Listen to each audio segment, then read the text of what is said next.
Hello everyone, welcome back to my channel. आज मैं फिर हाजिर हो गई हूँ आपके लिए बहुत ही धमाकेदार टिप्स लेकर।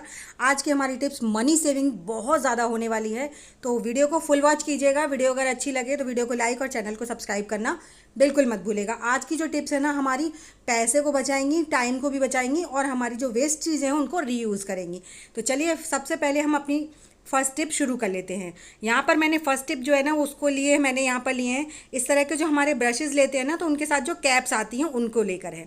ब्रशेज़ हमारे जब बेकार हो जाते हैं तो ये कैप्स भी हम बेकार समझकर फेंक देते हैं, लेकिन ये ना बहुत काम की हैं। इनको बिल्कुल भी नहीं फेंकना चाहिए, क्योंकि एक तो इनकी प्लास्टिक जो होती है ना बहुत ज़्यादा अच्छी होती है, बहुत सॉफ्ट प्लास्टिक होती है और बिल्कुल भी ये ख़राब नहीं होती हैं।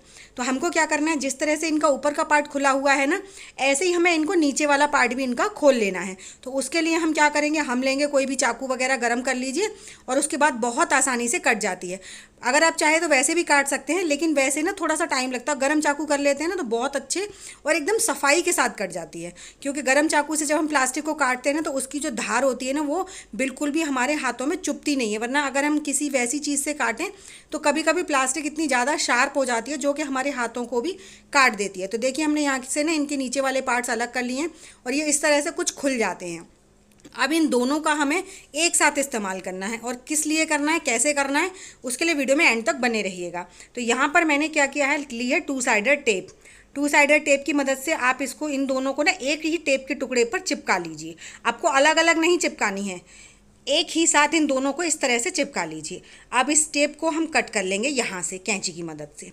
और ये हमारा एक छोटा मोटा सा ना ऑर्गेनाइज़र बन गया है, जो कि हमारा बहुत ज़्यादा काम आने वाला है। तो चलिए इसे लेकर चलते हैं फटाफट से जहाँ पर हमें इसका इस्तेमाल करना है। हम इसका इस्तेमाल करने वाले हैं अपने जो हमारे बिजली के स्विच बोर्ड्स होते हैं ना वहाँ पर। जी हाँ, तो यहाँ पर हमें क्या करना है, इसकी टेप के जो कागज़ है ना इसे हटा देंगे और उसके बाद जहाँ पर हमारा स्विच बोर्ड लगा होता है वहाँ पर हम इसे चिपका देंगे। इसको चिपकाने से ये होगा कि जैसे हमने इसे यहाँ पे चिपका दिया ना, अब कई बार ऐसा होता है कि हमारे घर में फ़ोन होते हैं, फ़ोन की लीड होती हैं, या फिर नाइट लैंप वगैरह होती हैं, या फिर लैपटॉप वगैरह होते हैं, उनकी मोटी मोटी लीड्स होती हैं। तो उनको ना आप अगर ऐसे ही छोड़ देते हैं तो वो क्या होता है कि यहाँ से जो बोर्ड की जो पॉइंट होता है वहाँ से इनकी प्लास्टिक जो है ख़राब हो जाती है। और अगर आप इन्हें इस तरीके से इसमें सेट कर देंगे ना, तो इनका जब ज़रूरत हो तब आप इनका इस्तेमाल कर लीजिए और उसके बाद आप इन्हें इस तरीके से कुछ इसमें फंसा दीजिए। कितनी भी मोटी केबल हो आपकी इस तरह से ऑर्गेनाइज हो जाएगी। तो इस तरह से हमारी ये नाइट लैंप की है, तो ये काफ़ी मोटी है और ये ना हमारी, अगर हम इसे ऐसे ही छोड़ देते हैं चार्ज करने के बाद में, तो इसका यहाँ से जो पॉइंट होता है वहाँ से ख़राब हो जाती है। और अगर हम इसे इस तरह ऑर्गेनाइज करके रखते हैं तो ज़रूरत पर ही हम इसे निकालेंगे और वैसे हमारी ये ऊपर हैंग रहेगी। तो है ना कमाल का आइडिया। तो चलिए इसी के साथ बढ़ते हैं नेक्स्ट आइडिया की तरफ। नेक्स्ट आइडिया है मेरा मिक्सी को लेकर। मिक्सी को जब भी हम इस्तेमाल करते हैं उसके बाद इसकी केबल को कुछ इस तरह से लपेट कर रख देते हैं, और जब भी हम इसे रख देते हैं ना तो थोड़ा बहुत भी अगर हमारा हाथ लग जाता है तो इसका क्या होता है, ये जो प्लग है वो बार बार नीचे गिर जाता है। और आपने देखा होगा जब भी कभी वायर वगैरह ख़राब होते हैं ना तो मैक्सिमम टाइम इस प्लग के पास से ही होते हैं, क्योंकि वो बार बार वहाँ मुड़ते हैं, उठते हैं, टेढ़े होते हैं और ये इस तरह से ख़राब हो जाते हैं। तो आपको इस तरह ना रखकर आप क्या कीजिए, आप कोई भी जो क्लॉथ पिन होती है ना वो ले लीजिए और उस क्लॉथ पिन पर एक छोटा सा टू साइडेड टेप का टुकड़ा चिपका दीजिए। टू साइडेड टेप के टुकड़े से जब हम क्लॉथ पिन को चिपका देंगे ना तो ये हमारी एक छोटी सी एक प्लग जैसा, मतलब प्लग ऑर्गेनाइज़र बन जाएगा। आपको बस थोड़ा सा करना है कि आपका 1 मिनट लगेगा इस काम में, और 1 मिनट में ही ना आप अपनी मिक्सी के वायर को ऑर्गेनाइज करके रख सकेंगे। इससे आपकी मिक्सी का वायर भी ख़राब नहीं होगा और थोड़ा बिल्कुल भी मैसी भी नहीं लगेगा, देखने में भी काफ़ी सुंदर लगेगा। तो इस तरह से जब भी आपका मिक्सी का वायर आपको अरेंज करना हो तो आप इसको लगा लीजिए। अब आप इसमें हाथ भी लग जाएगा आपका, कुछ भी हो जाएगा ना, बच्चे खींचेंगे भी तो भी ये निकलेगा नहीं। तो निकलेगा नहीं तो ये जगह बार बार यहाँ स्विच की जगह से मुड़ेगा नहीं, और मुड़ेगा नहीं तो फिर ये ख़राब नहीं होगा। तो जब भी आपको यूज़ करना हो तो आप इसे खोल लीजिए और जब यूज़ कर लें आप उसके बाद इस तरह से आप इस क्लॉथ पिन में इसे फंसा दीजिए। तो है ना कमाल की टिप। इस तरह से जब भी आप इसे रखेंगे तो फिर कितना भी रोटेट कीजिए बिल्कुल भी आपका प्लग नहीं गिरेगा। तो चलिए इसी के साथ बढ़ते हैं नेक्स्ट आइडिया की तरफ। जो मेरा नेक्स्ट आइडिया है वो है कॉफ़ी को लेकर। हम लोग जब भी कॉफ़ी खरीद कर लाते हैं कुछ इस तरह के जार लाते हैं, इस तरह के जार बड़े छोटे, हम लोग जो भी हमारे मतलब बजट में होता है हम उसी तरह से लेकर आते हैं।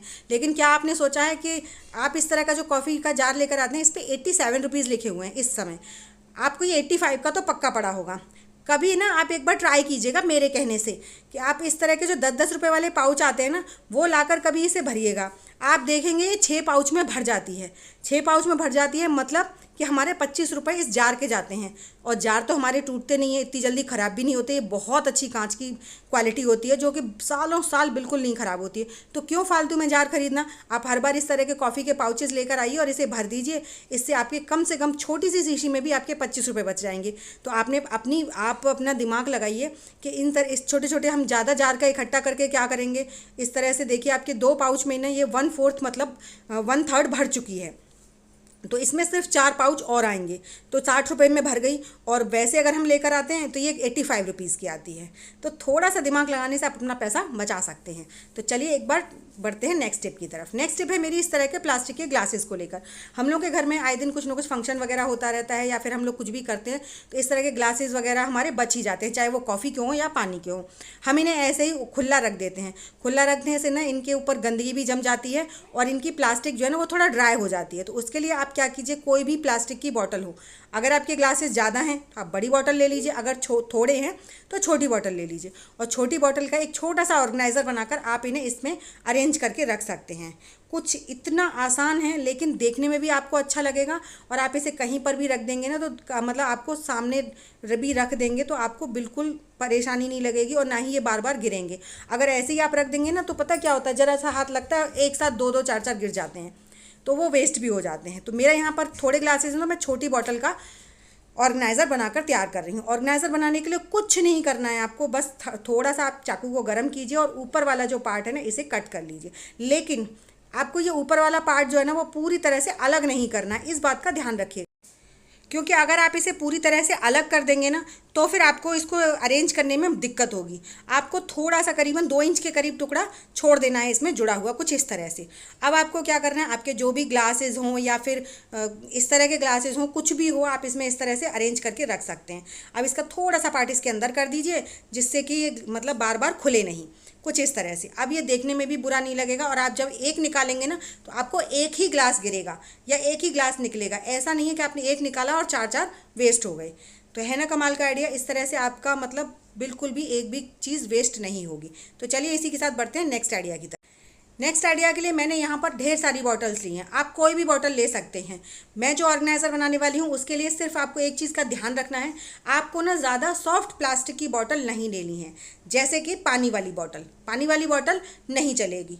बाकी आपकी ये वाली पानी की बॉटल चल जाएंगी और जो आपकी कोल्ड ड्रिंक वगैरह की और बॉटल्स होती हैं वो भी सब चल जाएंगी। अगर आपके पास इस तरह की कोई जो पानी की फ्रिज वाली बॉटल होती है ना, अगर वो बेकार पड़ी है, आपका उसका ढक्कन टूट गया है या थोड़ी बहुत बॉटल टूट गई, तो उसका अगर आप बनाते हैं ना तो वो तो बेस्ट है। तो मैं यहाँ पर एक फैंटा की उसकी थम्स अप की बोतल लेने वाली हूँ और उससे हम एक ऑर्गेनाइज़र बनाएंगे जो कि आपके लिए बहुत ज़्यादा यूज़फुल होने वाला है। क्योंकि गर्मियों में ना जो मैं जिस चीज़ के लिए बनाने वाली हूँ उसको लेकर हम लोग बहुत ज़्यादा परेशान रहते हैं। तो इससे क्या होगा कि आपको ना बहुत ज़्यादा राहत मिलने वाली है, स्पेशली बच्चे हों, बुज़ुर्ग हों या फिर हों हाउसवाइफ, सबके लिए मल्टीपर्पज़ है, ये बहुत ज़्यादा काम आने वाला है। तो हमें क्या करना है, नीचे वाला जो एकदम बॉटम वाला पार्ट होता है ना उसे गर्म चाकू की मदद से काटना है। ध्यान रखिएगा चाकू गर्म से ही काटना है, आपको सीजर वगैरह से नहीं काटना है। क्यों काटना है वो भी मैं आपको बताऊँगी। तो मैंने यहाँ पर नीचे वाला पार्ट अलग कर लिया और इसको भी फेंकेंगे नहीं, इसका भी एक बढ़िया सा ऑर्गेनाइज़र बना लेंगे। तो उसको ऑर्गेनाइज बनाने के लिए यहाँ पर आप कोई भी चीज़, नुकीली चीज़ गर्म कर लीजिए, ठीक है। गर्म करने के बाद आपको क्या करना है, ये जो नीचे वाले कॉर्नर्स होते हैं उनमें और जो बिल्कुल बीच वाले कॉर्नर्स होते हैं उनमें सब में कर लीजिए होल, कुछ इस तरह से। करीबन 5 ऊपर 5 नीचे आपको होल कर लेने हैं। और इन होल को करने के बाद में ना आपका ये छोटा मोटा सा ऑर्गेनाइज़र बनकर तैयार हो जाएगा। जैसे कि हम इसका बहुत तरीके से यूज़ कर सकते हैं। जैसे आप इसे एज ए मतलब साबुन होल्डर मतलब बहुत अच्छे से इस्तेमाल कर सकते हैं, या फिर आप अपने किचन में इस्तेमाल कर सकते हैं। जो भी हम बर्तन वगैरह के लिए स्क्रबर वगैरह यूज़ करते हैं ना, उनको भी आप इसमें बहुत अच्छे से रख सकते हैं। इसमें रखने से उनका एक्स्ट्रा पानी बाहर निकल जाएगा और इसमें हमारा जो उनमें पानी जो भरा रहता है जिसकी वजह से बदबू भी आ जाती है वो सब भी नहीं आएगी। तो इसे फेंकने से अच्छा इसको यूज़ कर लिया जाए। तो चलिए अब बॉटल के ऊपर वाले पार्ट का हम क्या करने वाले हैं उसके लिए हम शुरू करते हैं। तो यहाँ पर आपको क्या करना है, एक लाइन से ना पूरी बॉटल में ऊपर से लेके नीचे तक गोल गोल गोल गोल होल बना लेने हैं, कुछ इस तरह से जैसे मैं बना रही हूँ।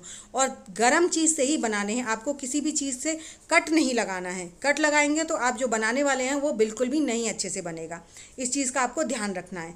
तो आपको बस कोई भी नुकीली चीज़ गर्म कर लीजिए और उसकी मदद से आप इसमें होल कर लीजिए खूब ढेर सारे। पूरी बॉटल हमें मतलब होल से इस तरह से कवर कर लेनी। तो देखिए मैंने इस पूरी बॉटल में ना खूब बढ़िया तरीके से होल कर लिए हैं। बस थोड़े से ऊपर कम लग रहे हैं तो थोड़ा सा हम ऊपर वाले पार्ट में भी होल कर लेते हैं।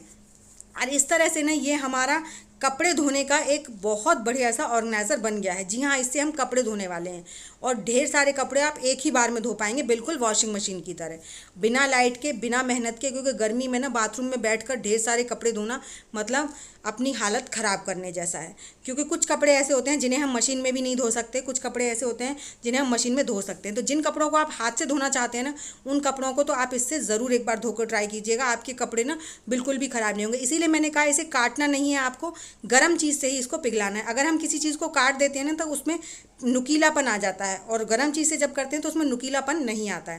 तो इस तरह से आप कोई भी रॉड या फिर कोई भी छड़ी वगैरह इसमें अच्छे से सेट कर लीजिए। अगर बॉटल में ढीला लग रहा है तो आप इसमें थोड़ा सा कपड़ा लगाकर और इसे आप अच्छे से एकदम टाइट तरीके से होल्ड करके दबा कर लगा दीजिए। तो चलिए ये हमारा तैयार हो गया है। अब चलते हैं इससे कपड़े धोने। कपड़े कैसे धुलेंगे, चलिए उसके लिए बाथरूम में चलते हैं। तो मैंने यहाँ पर एक टब में ढेर सारे कपड़े डाल दिए हैं और उनमें मैंने ये कपड़े मीड़ लिए थे पहले ही, उस समय मैं वीडियो बनाना भूल गई थी। अब हम इसमें पानी निकाल रहे हैं। पानी निकालने में मतलब आप बार बार एक एक कपड़ा अलग अलग निकालेंगे तो कितनी मेहनत लगती है ना। लेकिन आप इस तरह से जब पानी निकालेंगे ना तो आपके कपड़ों में बहुत आसानी से पानी निकल जाएगा और खूब प्रेशर के साथ आपको मतलब इससे पानी निकालने में मदद मिलती है। पानी निकालें या फिर कपड़े धोएं, कुछ भी करें आप, इससे बहुत अच्छे से आपके कपड़े ना साफ़ हो जाते हैं। तो वीडियो उस समय स्किप हो गई थी, मैंने सोचा बन रही है लेकिन जो मोबाइल था वो ऑफ़ हो चुका था, इसलिए बन नहीं पाई थी। तो यहाँ पर मेरे कपड़े मिड़े भी हैं और पानी भी निकला है इनमें और काफ़ी अच्छे से निकला है। मैं आपको वाइट कपड़े धोकर निकाल कर दिखाऊंगी कि कितने अच्छे से साफ़ हुए हैं। तो जब वाइट कपड़े साफ़ हुए हैं तो इसका मतलब यह है कि कलर्ड कपड़े तो 100% साफ़ होंगे ही होंगे। तो देखिए चलिए फटाफट से जूम करके मैं आपको दिखाती हूँ। वाइट कपड़ों का एक भी कलर नहीं ऐसा है कि जो आपने देखा हो कि साफ़ नहीं हुआ है। और देखिए पानी भी काफ़ी मतलब हद तक साफ़ हो चुका है, क्योंकि मैंने पानी को बंद कर दिया है। तो एक बार और ऐसे ही करेंगे प्रोसेस को तो हमारा पानी बिल्कुल साफ़ हो जाएगा। है ना कमाल का आइडिया। तो इस तरह से आपके ढेर सारे कपड़े एक बार में धुल जाएंगे और आपको ज़्यादा टाइम बाथरूम में नहीं बिताना पड़ेगा। तो देख लीजिए आप, वाइट चुन्नी का भी मतलब एकदम साफ़ हो चुकी है, जो कि गर्मी में हम लोग चुन्नी का हर समय इस्तेमाल करते हैं किचन में और वो काफ़ी ज़्यादा गंदी हो जाती है। तो चलिए इसी के साथ बढ़ते हैं नेक्स्ट आइडिया की तरफ। नेक्स्ट आइडिया है मेरा दूध को लेकर। जब भी आप मार्केट से दूध वगैरह लेकर आते हैं तो क्या आपने उसे कभी बेलन पर डाल कर देखा? नहीं देखा तो ज़रूर डालिए, आज ही डालिए, अभी डालिए। क्यों कि जब भी आप दूध को लेकर आते हैं तो क्या आपको पता है आपका दूध वाला आपको दूध प्योर दे रहा है या मिलावट का, उसको जाँच करने का ये सबसे बेस्ट तरीका है। जब भी आप बेलन पर दूध डालेंगे तो आप देखेंगे अगर आपका दूध प्योर है तो वो दूध जो है ना बेलन पर कुछ ठहरेगा।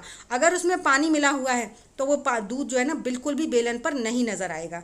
चलिए इसको भी जांच कर लेते हैं। जैसे हमारा थोड़ा सा दूध बचा है, इसमें थोड़ा सा पानी ऐड करके और फिर मैं आपको डालकर दिखाती हूँ कि क्या ये बेलन पर रुकेगा या फिर बह जाएगा। अगर आपका दूध में पानी नहीं है ना तो वो बेलन पर 100% चिपकेगा, और अगर थोड़ा भी पानी है ना तो वो बेलन पर नहीं चिपकेगा। देखिए मैंने कुछ बूंद ही दूध में पानी का ऐड किया है और उसके बाद हम इसे जब बेलन पर डालेंगे ना तो ये बिल्कुल भी नहीं चिपकेगा। देखिए यहाँ एक साइड में डाल रही हूँ जहाँ पर मैंने पहले दूध नहीं डाला था, और देखिए ढेर सारा दूध मैंने एक ही जगह डाला है, लेकिन आप देखेंगे देखते देखते ही दूध बिल्कुल गायब हो गया है, पता ही नहीं चल रहा कि यहाँ पर हमने दूध भी डाला था। तो इस तरह से बहुत आसान ट्रिक है आपको पता करने की कि आपका दूध प्योर है या मिलावट का है।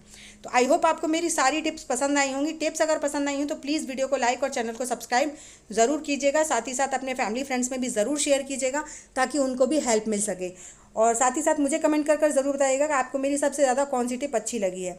साथ ही साथ ये भी बताइएगा कि आप मेरी वीडियो किस गांव या किस शहर से देख रहे हैं, ताकि मैं आपको थैंक्स कर सकूं। तो चलिए ऐसी अमेजिंग टिप्स और ट्रिक्स के साथ मैं मिलूंगी आपको अपनी नेक्स्ट वीडियो में। तब तक के लिए बाय बाय।